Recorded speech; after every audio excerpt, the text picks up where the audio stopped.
Hello students, कैसे हैं आप सब। Welcome to GAV Academy. जी हाँ, एक बार फिर स्वागत है आपका जीएवी एकेडमी में, जो आपको एक प्लेटफॉर्म प्रोवाइड कर रही है for competitive examination.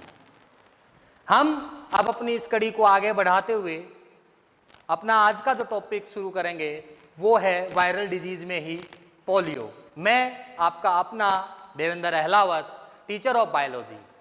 Let's start. What is polio? Polio is a viral disease. आपने देखा भी होगा।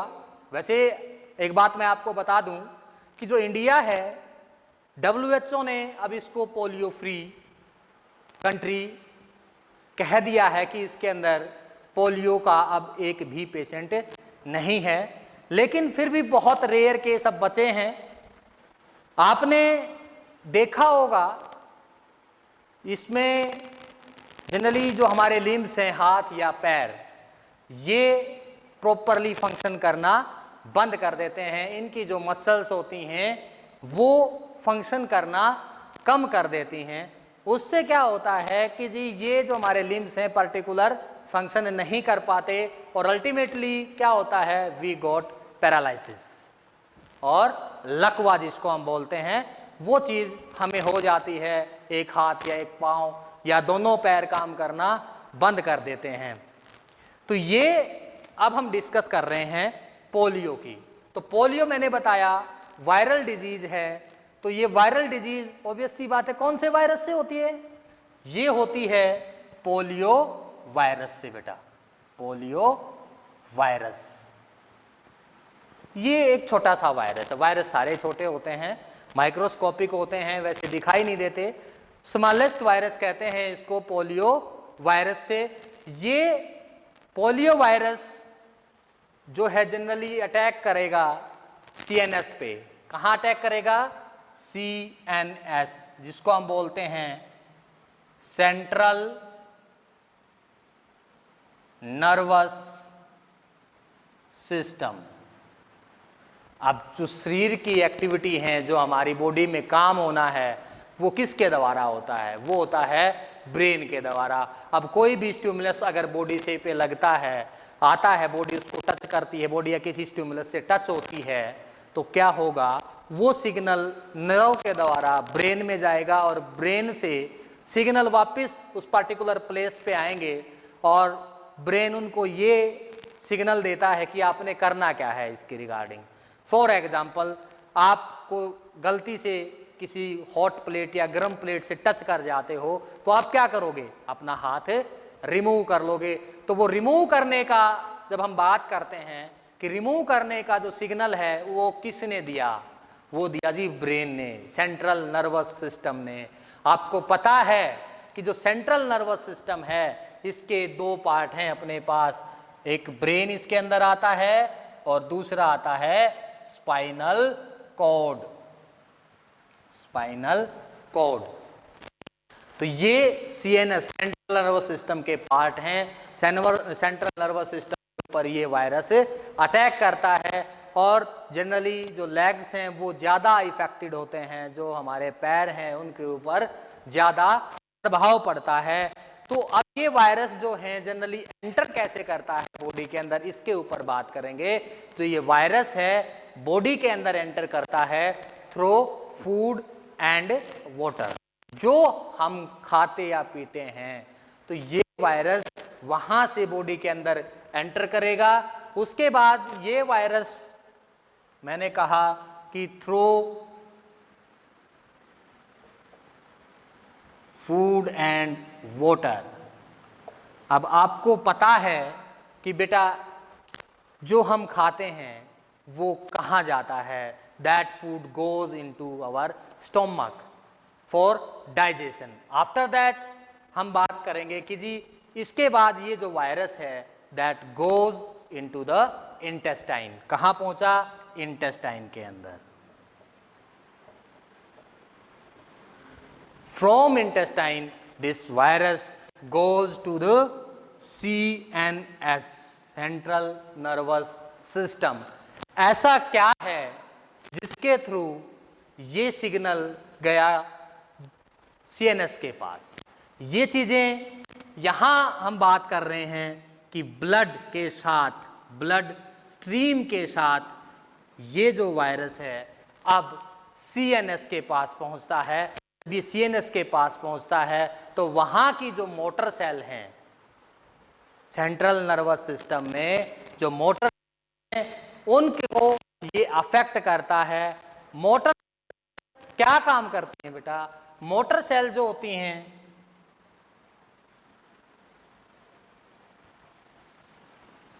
नर्व सेल्स, ये रिस्पॉन्सिबल होती हैं मसल कंट्रैक्शन के लिए। जैसा कि मैंने पहले अभी आपको बताया कि जी ये वायरस जनरली क्या करता है, हमारे जो लिम्ब्स हैं, हाथ और पैर, उनके ऊपर ज़्यादा अफेक्ट डालता है, प्रभाव डालता है।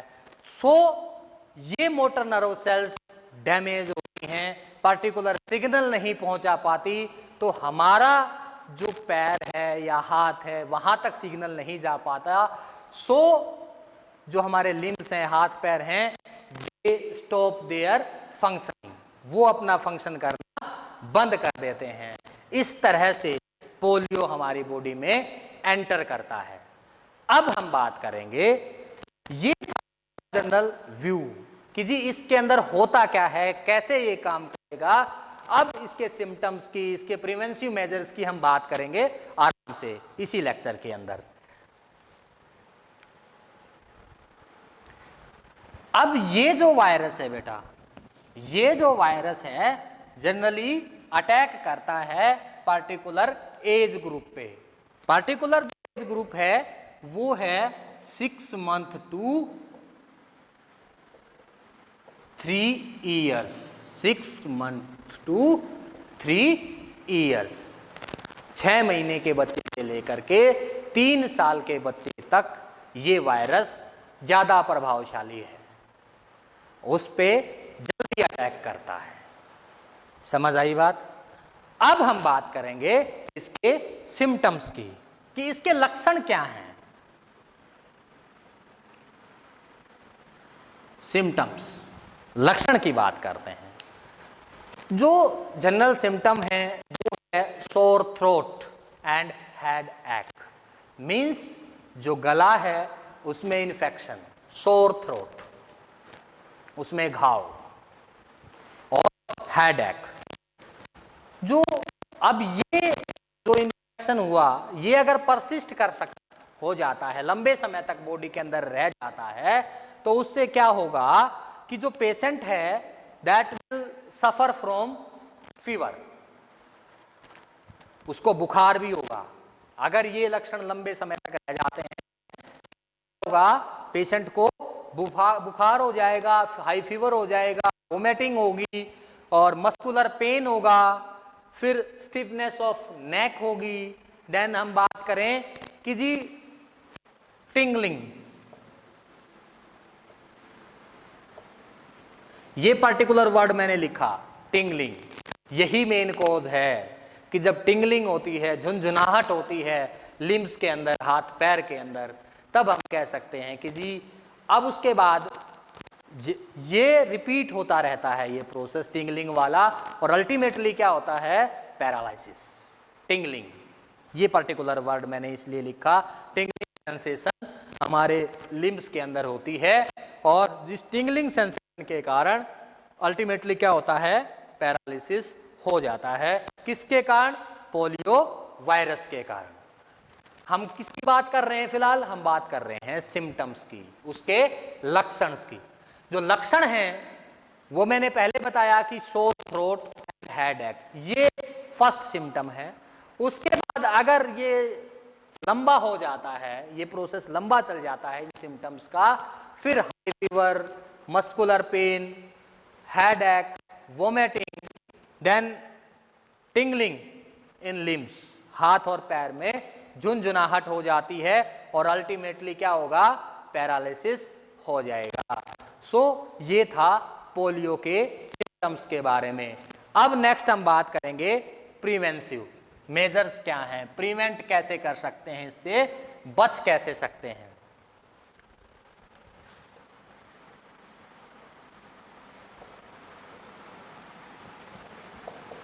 प्रिवेंशन। प्रिवेंशन मेजर्स क्या हैं? इसमें जो सबसे अच्छा और जो सबसे सटीक तरीका है, प्रॉपर रेस्ट एंड फिजियोथेरेपी।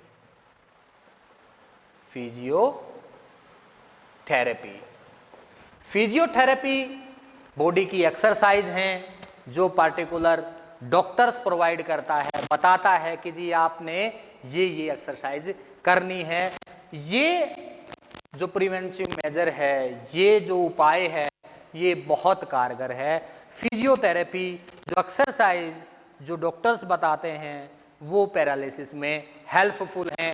आपने अपनी लोकेलिटी के अंदर भी देखा होगा, जिसको अगर पैरालिसिस हुआ है हाथ में या पैर में, तो वो पर्टिकुलर एक्सरसाइज करता है, या हम बात करें डॉक्टर प्रोवाइड करता है, कोई पंच प्रोवाइड करता है, या जो है हम बात करें कि कपड़े को निचोड़ने का काम की जो एक्सरसाइज है कि उस पर प्रेशर पड़े और मसल्स अपना काम करे। तो इस तरह की जो एक्सरसाइज हैं वो डॉक्टर ही बताते हैं कि जी अब किस तरह से एक्सरसाइज करनी है। Proper rest and physiotherapy. फिर नेक्स्ट हम बात करते हैं प्रॉपर हाइजीन की, साफ सफाई की। और इसी बात है, जब हम अपने आसपास अपने घर में साफ सफाई रखेंगे, अपनी बॉडी की साफ सफाई रखेंगे, वायरस अटैक कर ही नहीं सकता, ठीक है ना। तो प्रॉपर हाइजीन, साफ सफाई बहुत जरूरी है। नाउअडेज हम बात करें पोलियो वैक्सीन दिए, polio vaccine, oral polio vaccine जो बच्चों को पिलाई जाती है। आपके आसपास में, आपके हॉस्पिटल्स में, जो अपने आंगनवाड़ी हैं, यहाँ पे जो चाइल्ड केयर सेंटर खुले हुए हैं यहाँ पे, तो पर्टिकुलर ये गवर्नमेंट का प्रोजेक्ट है। और ये गवर्नमेंट क्या करती है, गवर्नमेंट ने ये जो चला रखा है, इसमें बच्चे को ओरली पोलियो की ड्रॉप्स पिलाई जाती हैं। कितनी ड्रॉप्स पिलाई जाती हैं बेटा? 3 ड्रॉप्स पिलाई जाती हैं। 3 ड्रॉप्स अबाउट 0.5 ml। ऐसा क्या होता है इन पोलियो वायरस की ड्रॉप्स? इसमें इनएक्टिव और डाइल्यूट फॉर्म में पोलियो वायरस ही होते हैं। उनका अमाउंट बहुत कम होता है। वो जब बॉडी के अंदर एंटर कराए जाते हैं तो हमारी WBC उनको खत्म कर देती है, हमारी इम्यूनिटी को वो इंप्रूव करती हैं। जब हमारी इम्यूनिटी इंप्रूव हो जाती है तब रियल में बाहर से वो वायरस अटैक करेगा बॉडी के ऊपर, तो हमारी WBC उसको खत्म कर देंगी, डिस्ट्रॉय कर देंगी। इसलिए हमारी बॉडी फिर क्या होता है, इन्फेक्शन से बच जाती है, उसके अटैक से बच जाती है। समझ आया? तो ये पोलियो जो वैक्सीन थी, डॉक्टर साक थे, डॉक्टर साक, उन्होंने इसको डिस्कवर किया था, इसलिए इसको कहा जाता है साक वैक्सीन। क्या बोलते हैं इसको? साक वैक्सीन। तो क्वेश्चन प्रीवियस ईयर में ये आया था कि साक vaccine is used for which of the following disease, कि नीचे दी गई बीमारियों में साक वैक्सीन किस पे कारगर है या किसके खिलाफ लड़ती है? उसमें था पोलियो, उसमें था रेबीज, उसमें था मीजल्स, उसमें ऑफ दीज। तो आंसर क्या होगा? Polio. Who discover the polio vaccine? Doctor साक। डॉक्टर साक के नाम पे ही पोलियो वैक्सीन का जो नाम है वो साक वैक्सीन पड़ा। अब हम बात करेंगे जो अपना एक पर्टिकुलर प्रोग्राम जो चला हुआ है, pulse polio immunisation programme. Pulse polio immunisation programme आपने सुना भी होगा इंडिया के अंदर।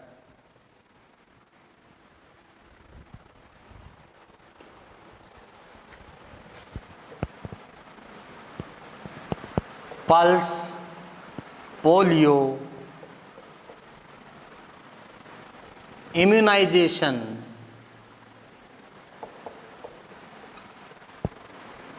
प्रोग्राम, इसको बोलते हैं PPIP, pulse polio immunisation programme. इसमें क्या है, ये largest single day public health project है, largest single day public health project. क्या बताया, largest single day public health project means इस दिन, एक दिन बहुत सारे बच्चों को एक साथ दवाई पिलाई जाती है, एक ही दिन पोलियो की दवाई पिलाई जाती है, इसलिए ये प्रोग्राम का नाम रखा गया pulse polio immunisation programme.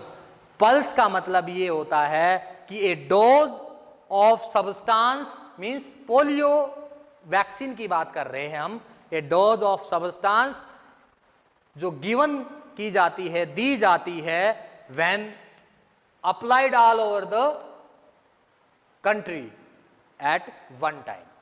Pulse का मतलब ये होता है कि एक दिन पोलियो की दवाई लार्ज स्केल पे ऑल ओवर द कंट्री पिलाई जाती है भाई, ठीक है। जो ये पल्स पोलियो प्रोग्राम था इंडिया के अंदर पहले कब ओरिजिनेट हुआ, कब शुरुआत हुई, इसकी शुरुआत हुई जी दिसंबर 1995 के अंदर।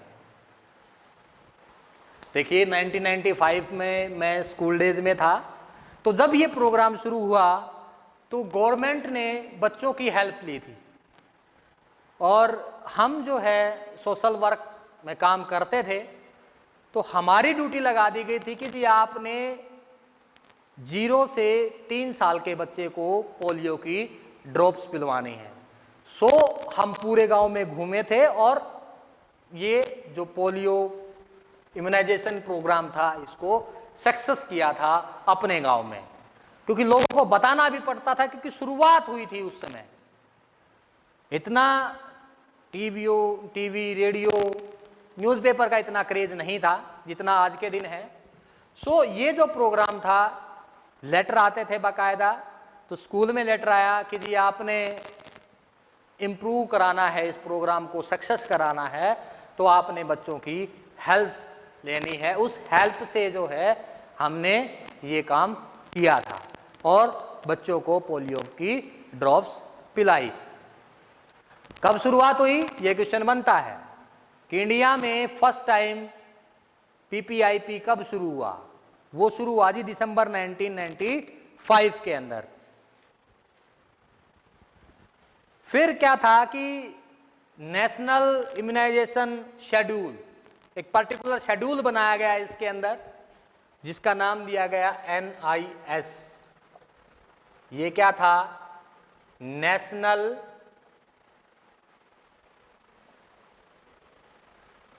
इम्यूनाइजेशन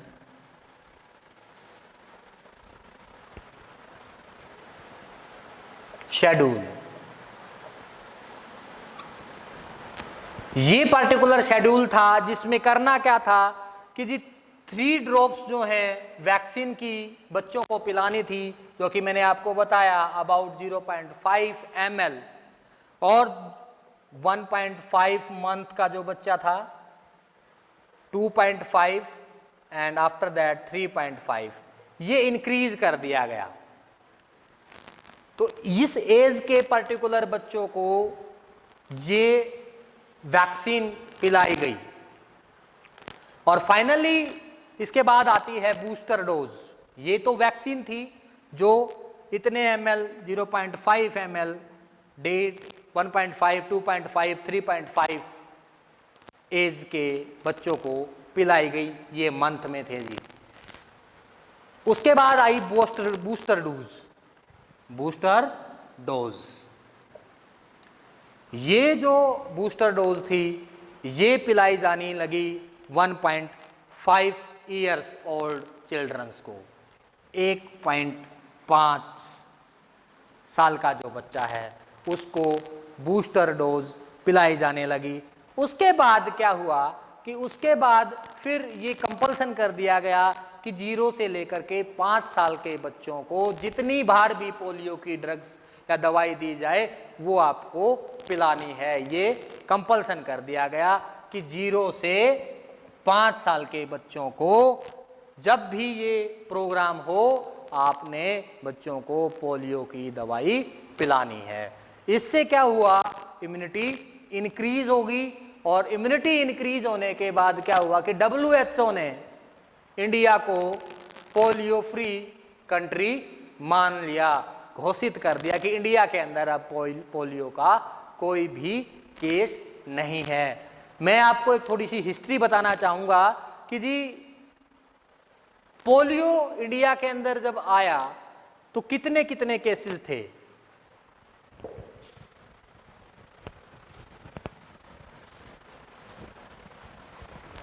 सबसे पहले हम बात करें 1994 की, तो इंडिया के अंदर टोटल उस समय जो पोलियो केसेस थे वो थे बेटा 4791। और 95 के अंदर जब ये प्रोग्राम आ गया उसके बाद 1997 के अंदर इनका नंबर रिड्यूस हुआ।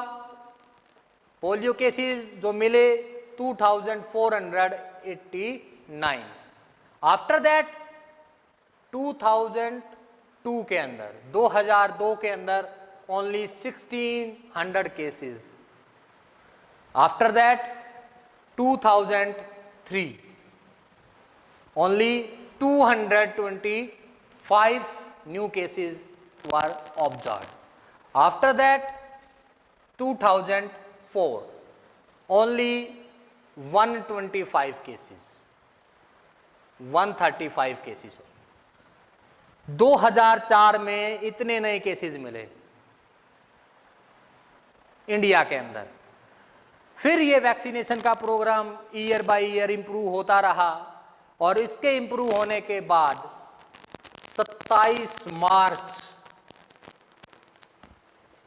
2014 27 मार्च 2014 को WHO ने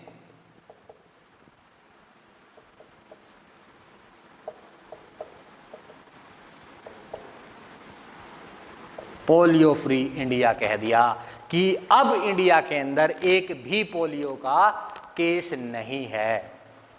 ये था पोलियो के बारे में। अब हम थोड़ा सा डिस्कस करेंगे जो महामारी अब चली हुई है, जो पेंडेमिक कंडीशन अपने पास है कोरोना वायरस के कारण, उसको कैसे छोड़ दे भाई। वायरस तो है वो भी, और हम नहीं पूरा वर्ल्ड इसके खिलाफ जंग लड़ रहा है। तो ये क्या है?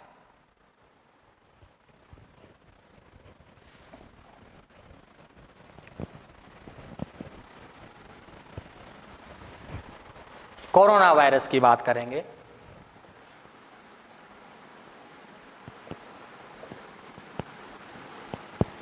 कोरोना वायरस, आप जानते हो कि कोरोना वायरस के बारे में टीवी में, न्यूज़पेपर में और हर जगह आप सुनते हो, क्योंकि अब ये इसका पीक टाइम है, डे बाय डे इसका नंबर इंक्रीज हो रहा है।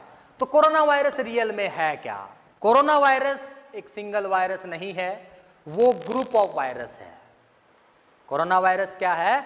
ग्रुप ऑफ वायरस है। इसमें बहुत सारे विषाणु मिलकर के एक काम करते हैं जो डिजीज पैदा करते हैं। उसके बाद ये क्या करता है आपको पता है, आप पढ़ते भी हो, ये अटैक करता है अपर रेस्पिरेटरी सिस्टम पे।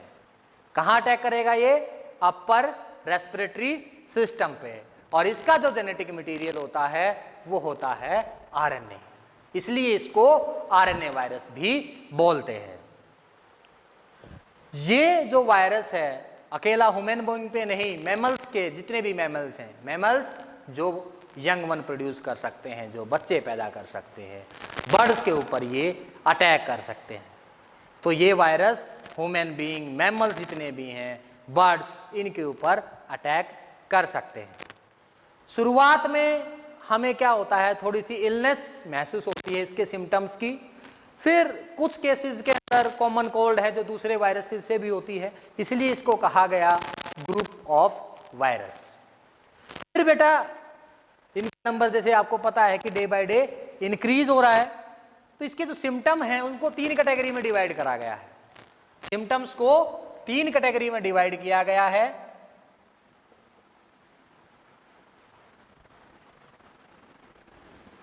वो कौन कौन सी हैं वो देखिए। तो सबसे पहले है मोस्ट कॉमन सिम्टम। मोस्ट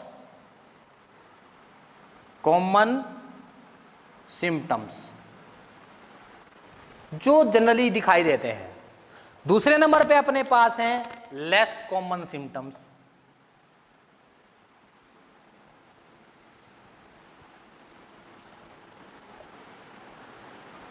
और तीसरा अपने पास है सीरियस सिम्टम्स।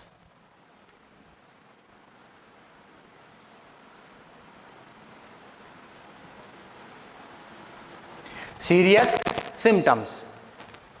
तो मोस्ट कॉमन सिम्टम्स में क्या क्या आता है? मोस्ट कॉमन सिम्टम में हमारे पास आते हैं, जो साधारण लक्षण हमारे पास हैं वो आते हैं फीवर, ड्राई कफ, टायर्डनेस, यानी थकान है, सूखी खांसी है, बुखार है। Fever, dry cough, tiredness. उसके बाद हम बात करें लेस कॉमन सिम्टम्स कौन कौन से हैं जो सब में दिखाई नहीं देते। इसमें अपने पास आते हैं एक और पेन, दर्द की बात करते हैं, होगा या नहीं होगा, कोई सब में नहीं, किसी किसी में।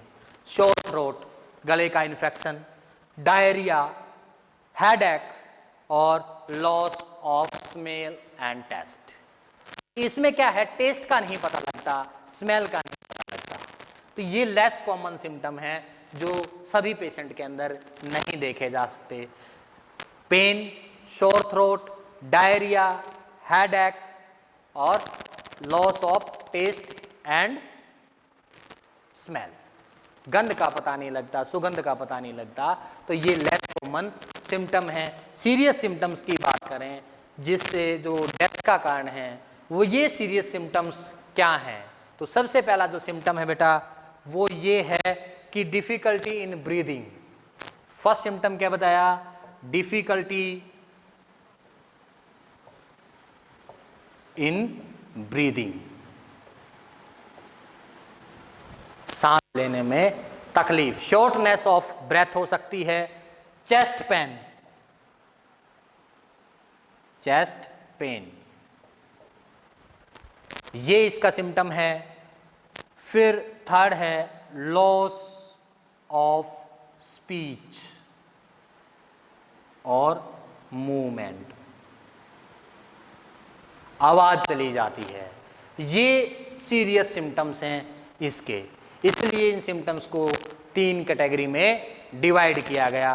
प्रिवेंटिव मेजर्स की बात करते हैं। आप सबको पता है प्रिवेंटिव मेजर्स क्या है, कि घर से जब बाहर निकलो तभी निकलो जब बहुत ज़रूरी काम हो। उसके बाद मुंह पे मास्क हो जो अपने नोज और माउथ को पूरी तरह से कवर करता हो। फुल स्लीव्स के कपड़े डालो।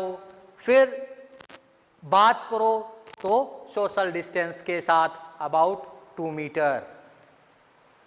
ठीक है, तो ये wash your hand time to time किसी, फिर यूज़ करो हैंड सैनिटाइज़र का। तो ये सिम्टम्स, ये जो मेथड हैं, इनसे हम कोरोना से बच सकते हैं। इसके साथ आज हमारी वायरल डिजीज़ ख़त्म होती हैं। नेक्स्ट लेक्चर में हम डिस्कस करेंगे और दूसरी डिजीज़ के बारे में। बने रहिए तब तक हमारे साथ।